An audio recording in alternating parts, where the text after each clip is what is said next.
कालों के भी काल महाकाल की जय हो। अगर आप भोले बाबा से सच्चा प्रेम करते हैं, अगर आपकी भक्ति अटूट है तो लाइक जरूर करें। हर हर महादेव। सर्वदोष सावन मास में कुछ खास चीजों का त्याग करने को कहा गया है।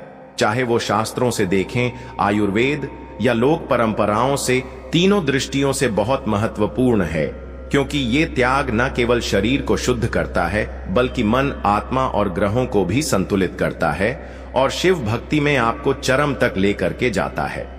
तो सावन में किन चीजों का त्याग करना है, कौन से भोजन का त्याग करना चाहिए?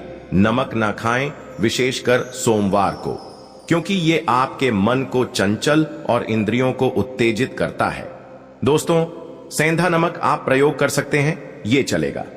दूसरी चीज जो आपको त्याग करना है वो है हरी मूंग या छिलका वाली मूंग। ये छोड़ करके आपको दूसरी जितनी दालें हैं, जैसे मसूर, चना, तुअर, ये सभी भारी दालें पाचन को बिगाड़ती हैं, तो इनसे दूरी रखें। सिर्फ हरी मूंग या छिलके वाली मूंग का आप सेवन करें। मांस हो, मदिरा हो, नॉन वेज हो, अंडा हो, तामसिक भोजन, ये तो बिल्कुल भी नहीं छूना चाहिए। नहीं तो अगर आपको किसी भी प्रकार के ग्रह दोष है, काल सर्प दोष है, विशेषकर मंगल, राहु, शनि, इनसे रिलेटेड कोई दोष है, तो ये आपके दुविधा को बढ़ा देंगे, आपके जीवन में बाधाओं को लेकर के आएंगे।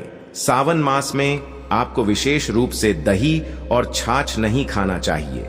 ये कफ, शैक्षिक रोग ये बढ़ाते हैं। हाँ, आप थोड़ा सा बिल्कुल ताजा बना हुआ मट्ठा, बिल्कुल पतला पतला, आप फ्रेश वाटर के साथ ले सकते हैं। सब्जियों में विशेष ध्यान रखना है। पत्तियों वाली सब्जी, चिपचिपी सब्जी, ये तो आपको खाना ही नहीं है। सब्जियों में आप भिंडी हुआ, बैगन हुआ, कटहल हुआ, ककड़ी, परवल, मशरूम, पालक, कोई भी पत्तेदार या चिपचिपी सब्जी का आपको त्याग करना है। और सिर्फ यही नहीं, अगर आप इडली की शौकीन हैं तो सावधान हो जाइए, क्योंकि खमीरी युक्त और बासी भोजन, खमीरी युक्ति जैसे कि इडली हुआ, ब्रेड हुआ, फर्मेंटेड फूड हुआ, जिसको आप ढोकला आदि कहते हैं ना हो, तो आपको नहीं खाना चाहिए। बासी भोजन ना करें। बासी भोजन से शिव पूजा में अपवित्रता आती है। इसके साथ ही साथ आपको अधिक तला भुना या मैदा, इस तरह का भोजन नहीं करना चाहिए।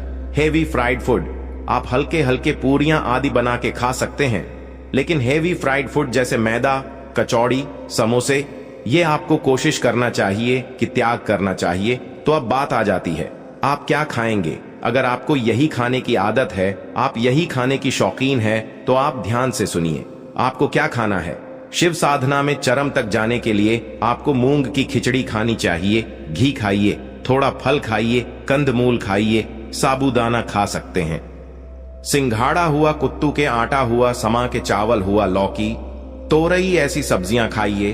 ताजा दूध पीजिए। तुलसी, गंगा जल, शहद ये सेवन करें। सेंधा नमक खाएं। अदरक, काली मिर्च, कद्दू ये आप खा सकते हैं। और तुलसी युक्त जल ये आपको जरूर सेवन करना चाहिए।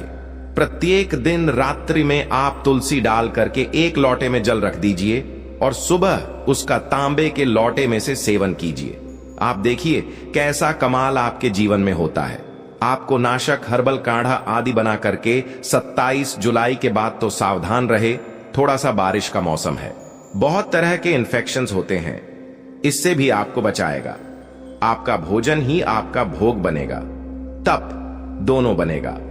चातुर्मास का पहला महीना है सावन का महीना, और ये जो मैंने चीजें बताई इनका त्याग करें और अपने जीवन में सात्विकता अपनाएं, क्योंकि सावन में सात्विकता से ही शिव ऊर्जा आपके भीतर तक उतरेगी।